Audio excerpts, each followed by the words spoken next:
Before you begin, you'll need the following tools: a power drill with a number 2 Phillips bit and a 3/32 inch bit, a number 2 Phillips screwdriver, and a pencil.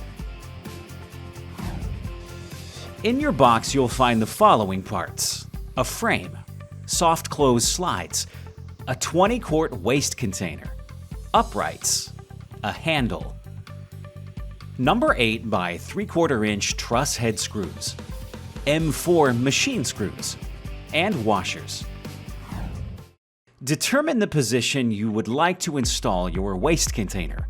There is a narrow way and a wide way. Take into consideration your cabinet door hinges, as your product will need to slide in and out without interference. Match the frame hole locations with the slide hole locations and snap the frame into the slides. Extend the slides to full extension and use the M4 machine screws and the washers to secure the frame to the slides.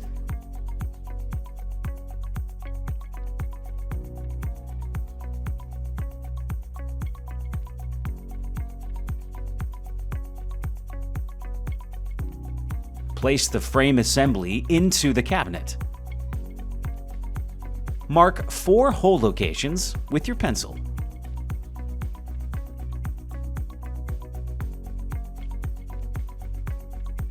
Remove the frame and pre-drill with the 3/32 inch bit.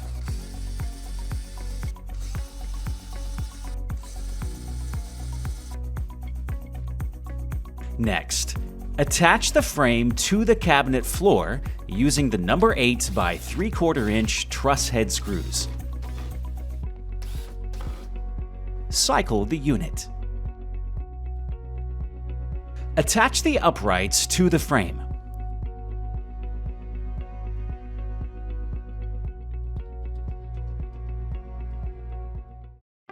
Place the trash can in the uprights. Snap the handle to the front upright. Your installation is now complete. Enjoy your product for years to come.